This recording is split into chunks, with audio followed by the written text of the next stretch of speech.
So hey everyone, welcome back to M K reasoning hub. उम्मीद करती हूँ आप सबकी प्रेपरेशन बहुत अच्छे से चल रही होगी। सो आज है डे 4, ठीक है। सो स्टार्ट करते हैं हम सीटिंग अरेंजमेंट से। सो आप देख सकते हैं क्या गिवन है हमें। 8 persons are sitting in a linear row facing north, मतलब उनका जो फेस है वो कौन सी डायरेक्शन में, नॉर्थ डायरेक्शन में फेसिंग कर रहे हैं सारे। मोर देन, सो यहाँ से स्टार्ट करते हैं। More than 4 person sit to right of you, ठीक है।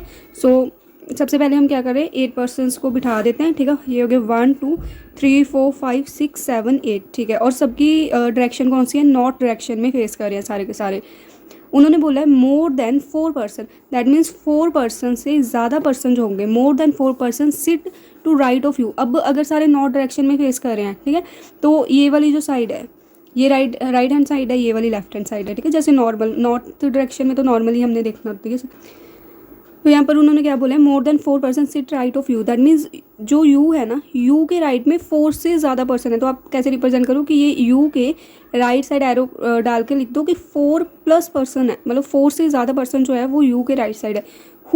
हु दैट मीन्स इस यू की बात कर रहे हैं। Who does not sit at any end of row, वो बोले ये जो यू है ना ये किसी भी एंड पे नहीं बैठा। एंड दैट मीन्स ये वाला और ये 2 एंड्स है ना इस रो के, तो यहाँ और यहाँ इस पोजीशन हो नहीं सकता क्योंकि यू के राइट में 4 पर्सन है। मतलब इसकी पॉसिबिलिटी यहाँ आ सकती थी कि यू हम यहाँ पर एक बार बिठा सकते थे, पर उन्होंने बोले कि यू किसी भी एक्सट्रीम एंड पे नहीं है।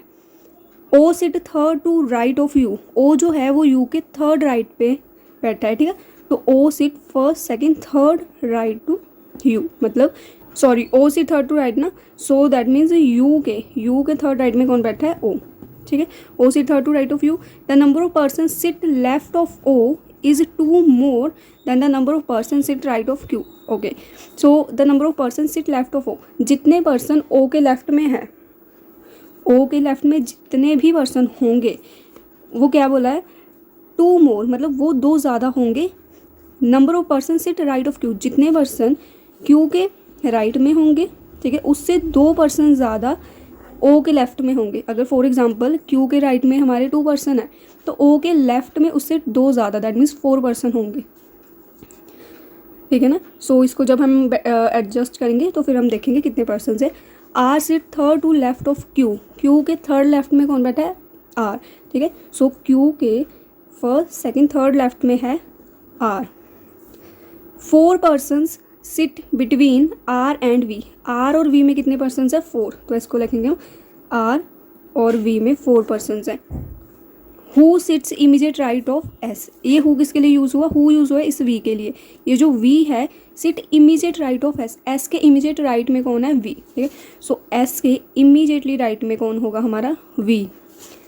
T sits third to right of P, P के थर्ड राइट में कौन है, टी, टी जो है sit third to the right of P, मतलब पी के फर्स्ट सेकंड थर्ड राइट में हमारा होगा टी, ठीक है। सो अब हम इसको बनाना स्टार्ट करते हैं। सबसे पहले हमें ये पता है कि यू के राइट साइड में कितने पर्सन है, 4 प्लस, ठीक है। तो यू हम कहाँ पर सेट कर सकते हैं, यहाँ पर देखो 4 से ज़्यादा कितने हो सकते हैं, 5 6 और 7, ये पर्सन की पॉसिबिलिटी है ना। तो अगर हम, क्योंकि टोटल हमारे पास 8 पर्सन्स हैं, तो अगर यू के राइट में सबसे जो मिनिमम पॉसिबिलिटी है कि 5 पर्सन हो सकते हैं, ठीक है। तो 4 से ज़्यादा 5, मतलब 4 से अगर ज़्यादा देखें मिनिमम पॉसिबिलिटी कि 5 पर्सन हो सकते हैं यू के राइट से। तो हमने क्या किया, 5 पर्सन छोड़ दिया, 1 2 3 4 5, तो यू हमने एक बार यहाँ पर बिठा दिया, ठीक है। यू जब यहाँ पर बैठा, ठीक है, और एक पॉसिबिलिटी ये है कि यू हम यहाँ पर बिठा दें, ठीक है, या तो यहाँ पर या यहाँ पर, क्योंकि अगर यहाँ पर रखेंगे वो एक्सट्रीम एंड हो गया और हमें बोला है कि यू किसी एक्सट्रीम एंड में नहीं बैठा, ठीक है। सो यू हमने एक बार यहाँ पर बिठा दिया और साथ में हम दूसरी पॉसिबिलिटी भी ले लेते हैं कि एक बार यू हम जो लेफ्ट से सेकंड एक्सट्रीम एंड है वहाँ पर बिठा देते हैं, ठीक है। 1 2 3 4 5 6 7 8, ठीक है, 8 पर्सन्स हो गए। तो एक बार यू हमने बिठा दिए इस पोजीशन पे, ठीक है, क्योंकि 2 ही पॉसिबिलिटी है ना, तो साथ साथ में लेकर चलो, जो कैंसिल होगी उसको छोड़ देंगे। यहाँ देखो यू के थर्ड टू राइट कौन है, ओ, तो 1 2 3 third to right O, 1 2 third to right O. उसके बाद उन्होंने ये बोला था कि ओ के लेफ्ट में जितने पर्सन है ना वो 2 मोर हैं किससे, जितने क्यू के राइट से। अब यहाँ से चेक करो ओ के लेफ्ट में कितने पर्सन है, 1 2 3 4 5, है ना। तो अगर ओ के लेफ्ट में 5 पर्सन है तो क्यू के लेफ्ट में कितने होंगे 3। अगर ओ के लेफ्ट में 5 पर्सन है ना, तो क्यू के राइट में 3 होंगे, तब भी तो ओ के क्यू से 2 ज़्यादा होंगे, ठीक है।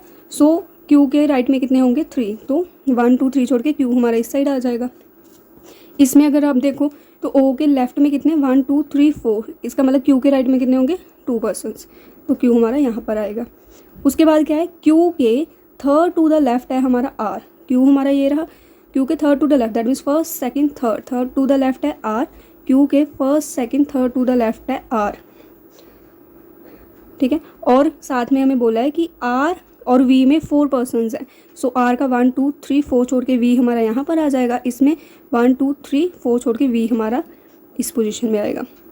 और यहाँ पर देखो एस के इमीडिएटली राइट में कौन है हमारा वी, ठीक है। ये जो हम 2 पॉसिबिलिटी साथ में लेकर चले कि एस के इमीडिएटली राइट में वी है। अगर फर्स्ट केस देखो हमारा, यहाँ पर तो एस आएगा ही नहीं, क्योंकि एस के इमीडिएट राइट वी बिठाना है ना, तो एस के लिए ये पोजीशन फिर खाली होनी चाहिए थी। यहाँ पर तो ऑलरेडी ओ बैठा है, इसका मतलब ये वाला केस हमारा गलत हो गया। तो इससे देखो ये वाली जगह खाली है, तो एस हमारा यहाँ पर आएगा, तभी एस के इमीडिएट राइट में वी आएगा, ठीक है। और लास्ट ये वाली पॉसिबिलिटी थी कि पी के थर्ड टू द राइट जो है वो टी है, ठीक है। तो इसमें देखो पी अगर यहाँ आएगा तो first second third to the right T हमारा यहाँ पर आएगा, ठीक है। सो अब हम इसके क्वेश्चंस चेक करते हैं। सो फर्स्ट क्वेश्चन आप देख सकते हो, फर्स्ट क्वेश्चन क्या है हमारा, who among the following sit immediately left of U. U के इमीडिएटली लेफ्ट में कौन है, यू कहाँ पर है हमारा, ये रहा। यू के इमीडिएटली लेफ्ट नॉट डायरेक्शन है, यू का इमीडिएटली लेफ्ट कौन सी, ये वाली साइड, तो यू के इमीडिएटली लेफ्ट कौन है पी, तो इसका आंसर क्या होगा पी। नेक्स्ट क्वेश्चन है, what is the position of T with respect to V. T की पोजीशन बतानी है हमने, किसके विद रिस्पेक्ट टू वी के, वी कहाँ पर है, वी हमारा ये रहा। वी के विद रिस्पेक्ट टू टी कहाँ पर है, first second third fourth to the left, ठीक है। तो इसका आंसर क्या होगा, यहाँ पर लिखती हूँ फोर्थ टू द लेफ्ट, ठीक है। वी के विद रिस्पेक्ट टू टी हमारा फोर्थ टू द लेफ्ट है, राइट। सो नेक्स्ट क्वेश्चन देखो, सेकंड क्वेश्चन देखो। सेकंड क्वेश्चन में क्या है हमारे, इन द वर्ड, हमें ये वर्ड गिवन है टेंडेंसी, ठीक है। How many pair of the letter have the same number of the letter between them in both forward and backward direction. That means हमने इस वर्ड के फॉरवर्ड और backward दोनों डायरेक्शन से चेक करना है कि इसमें कितने हम बोल सकते हैं कितने वर्ड्स आ रहे हैं जो अल्फ़ाबेटिक सीरीज़ में भी सेम पोजीशन पर रहते हैं, ठीक है। सो यहाँ पर मैं लिख देती हूँ एक बार, ठीक है। तो हमने बैकवर्ड फॉरवर्ड दोनों डायरेक्शन से चेक करना है। सबसे पहले आप देखो कितने पेयर बन रहे हैं। सो यहाँ से चेक करो, T U V W X Y Z नहीं, E F G H I J K नहीं, N O P Q R S D E, ये बन गया ना, एक ये बन गया, डी के बाद ई। और मैंने बोला है कि अगर एक पेयर मिल गया तो इट डजंट मीन कि आप वहीं पर छोड़ के अगला लेटर देखने चले जाओ, ठीक है। अगर डी ई एक पेयर मिल गया तब भी आपने आगे मतलब लास्ट लेटर तक चेक करना है। अगर कोई नंबर गिवन है तो लास्ट डिजिट तक चेक करना है, ठीक है।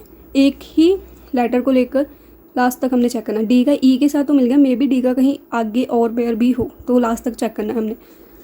ई एफ जी एच, ठीक है, E F G H N O P नहीं, ये तो होगा नहीं, ठीक है। सो वाई का तो यहाँ कोई आएगा नहीं ऑब्वियसली। तो सी डी ई एक ये मिल गया, राइट।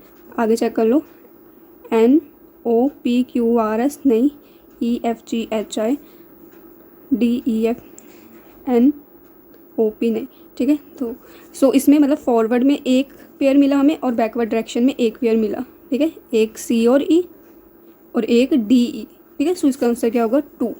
दैट मीन्स 2 ऐसे पेयर हैं जिसको हमने बैकवर्ड और फॉरवर्ड दोनों डायरेक्शन से चेक किया, तो वो अपने अल्फ़ाबेटिक सीरीज के अकॉर्डिंग सेम पोजीशन पे है। सो नेक्स्ट क्वेश्चन देखो, नेक्स्ट क्वेश्चन क्या है, इनइक्वालिटी का। फर्स्ट में 2 स्टेटमेंट्स गिवन है और कंक्लूजन क्या है, एच इज़ ग्रेटर देन और इक्वल्स टू एफ। एच हमारा कहाँ पर है, ये रहा। एच यहाँ से जा रहा है ई को, ई के पास, ई यहाँ से जा रहा है एफ के पास। तो हमने ये बताना था एच ग्रेटर देन और इक्वल्स टू एफ, तो एच ग्रेटर देन और इक्वल्स टू एफ है, ठीक है। और इक्वालिटी का आप साइन अगर देखो तो यहाँ पर भी है, यहाँ पर भी है। इसका मतलब फर्स्ट कंक्लूजन क्या होगा हमारा, राइट। नेक्स्ट है second conclusion, J is greater than और इक्वल्स टू ए। जे ये रहा, ठीक है। जे देखो, जे यहीं से नहीं मूव कर रहा कहीं, जे के आगे रिस्ट्रिक्शन आ गई, तो जे यहाँ से नहीं मूव कर रहा तो ए तक तो वो जाएगा ही नहीं, ठीक है। सो इसका मतलब ये क्या होगा, सेकंड कंक्लूजन हमारा रॉन्ग है। सो इसका आंसर क्या होगा, only conclusion one follows, right. So next question देखो, नेक्स्ट है स्टेटमेंट एक की है ये पूरी। यहाँ पर बोला है जी ग्रेटर देन एम, जी लेस देन और इक्वल टू एम। और इसमें देखो सबसे पहले जी है, ठीक है, यहाँ पर एम है, यहाँ पर एन है। एक बार चेक कर लो कहीं ये इक्वल तो नहीं, क्योंकि अगर ये इक्वल हो गए तो यहाँ पर आइदर और वाला केस लग सकता है, आइदर और वाला केस लग सकता है। आइदर और कैसे लगेगा, क्योंकि आइदर और केस हमें क्या बोलता है, दो केसेस मैंने बताए हैं आपको, पूरी एक प्रॉपर क्लास हुई है इसकी। सो आइदर और लग सकता है, ठीक है। इसके दो केसेस होते हैं। केस तो ये होता है कि हमारे एलिमेंट सेम होने चाहिए, एलिमेंट सेम होने चाहिए, ठीक है। और उसके बाद अगर हमारे पास ग्रेटर देन, ठीक है, और ग्रेटर देन और इक्वल्स टू का साइन, ग्रेटर देन मतलब ग्रेटर और इक्वल, ठीक है, या फिर लेस और इक्वल, ये साइंस हैं। या फिर सेकंड केस था कि एलिमेंट तो सेम होने चाहिए, उसमें किसी एक पर्टिकुलर हमारे बोल सकते हैं हम लेटर पर वो बड़ा होना चाहिए, वो छोटा होना चाहिए, वो इक्वल होना चाहिए, मतलब 3 के 3 साइंस यूज़ होने चाहिए हमारे, ठीक है। और अगर आपको ये चीज़ अभी भी नहीं कंफर्म, तो इसकी पूरी इनइक्वालिटी चैप्टर की वीडियो डाली हुई है मैंने, ठीक है। और आइदर और का केस तो अलग ही डाला है मैंने, तो आप वहाँ से भी एक बार चेक करना, ठीक है। तो यहाँ पर आप देखो हमारे एलिमेंट सेम, यहाँ पर एम एन, अगर आप यहाँ देखो एम एंड एन क्या है, इक्वल। इक्वल मतलब जो एम है एम एन के बराबर है, तो चाहे तो आप यहाँ m की जगह n लिख लो, चाहे इसको n को m मान लो, ठीक है। तो मतलब क्या हो गया, हमारे एलिमेंट सेम है दोनों ही कंक्लूजन में, फर्स्ट सेकंड कंक्लूजन में एलिमेंट सेम है, एलिमेंट सेम है। एक बार साइन चेक करो, यहाँ पर g जो है, g is greater than m, ठीक है। यहाँ इसको भी एज अ m ही अब कंसिडर करो। यहाँ पर क्या है, g इज़ लेस देन और इक्वल्स टू m, यहाँ पर g बड़ा है, यहाँ पर g छोटा है और इक्वल है, ठीक है। तो इसका मतलब क्या है, ये जो सेकंड केस होता है हमारा आइदर और वाला सेकंड केस, ये वाला यहाँ पर लग रहा है कि एक ही लेटर पर हमारे तीनों साइंस लग रहे हैं, ग्रेटर लेस और इक्वल, ठीक है। और अगर इसके कंक्लूजन जो हैं, दोनों कंक्लूजन का जो हमारा पाथ है वो इनकम्प्लीट होना चाहिए। अगर इसका पाथ इनकम्प्लीट है तब इस पर आइदर और केस लगता है, अगर पाथ कंप्लीट हो जाता है फिर नहीं, ठीक है। सो सबसे पहले आप देखो जी ग्रेटर देन एम है, क्या जी एम तक जा रहा है, यहाँ पर जी एच तक जा रहा है, पर एच तो आगे जा ही नहीं रहा, राइट। सो अगर जी मतलब एच यहाँ से मूव ही नहीं करेगा तो वो एम तक कैसे जाएगा, इसका मतलब क्या है, ये इसका रास्ता कंप्लीट नहीं है, ठीक है ना, इनकम्प्लीट वे है। तो इसका मतलब क्या है, ये कंक्लूजन हमारा रॉन्ग हो गया। नेक्स्ट है एम, क्योंकि ये एन एम इक्वल है ना, तो एम इज़ ग्रेटर देन और इक्वल्स टू जी है, ये हमारा एम है। एम यहाँ से मूव ही नहीं कर रहा, रिस्ट्रिक्शन आ गई ना, सो एम यहाँ से मूव ही नहीं करेगा, इसका मतलब इसमें भी हमारा जो पाथ है वो इनकम्प्लीट है, ठीक है। सो ये कंक्लूजन भी हमारा रॉन्ग है। सो दोनों ही कंक्लूजन्स में हमारा पाथ कंप्लीट नहीं हुआ, ठीक है। सो इसका मतलब क्या है, ये कौन सा केस होगा, आइदर और वाला, आइदर कंक्लूजन 1 और 2 फॉलोज, ठीक है। अगर आपको अभी इस सम से क्लैरिटी नहीं हुई तो आप प्लीज़ वो वाली क्लासेस देखना, इनइक्वालिटी वाली, वहाँ पर एक एक पॉइंट आपको समझाया गया है। सो लास्ट क्वेश्चन देखो आज का सिलोगिज्म का, क्या बोला है, सम ए आर बी, ठीक है। ए का कुछ पार्ट जो है वो क्या है, बी है, only a few B are C, only a few. अब तक तो आप अच्छे से रिप्रेजेंट करना इसका पता लग गया होगा ना कि ओनली अ फ्यू को कैसे रिप्रेजेंट करते हैं। All C R D, all C पूरे का पूरा सी जो है वो क्या है, डी। कंक्लूजन क्या बोला है हमें, सम बी आर डी, या बी का कुछ का पार्ट डी है, बी ये रहा, डी ये रहा, ठीक है। तो ये वाला जो पार्ट है ये कॉमन ही तो है, ठीक है। तो इसका मतलब क्या, फर्स्ट कंक्लूजन हमारा राइट है। नो ए इज़ सी, या पूरे का पूरा ए जो है वो सी नहीं है, ए ये रहा, सी ये रहा, हमें तो कोई नेगेटिव रिलेशन दिख ही नहीं रहा जिससे हम ये बोले कि पूरा ए सी नहीं है, ठीक है। तो ए सी में कोई नेगेटिव रिलेशन नहीं है, तो ये क्या होगा, रॉन्ग। तो इसका आंसर क्या होगा, only conclusion 1 follows, right. So I hope आपको आज की क्लास समझ आई होगी।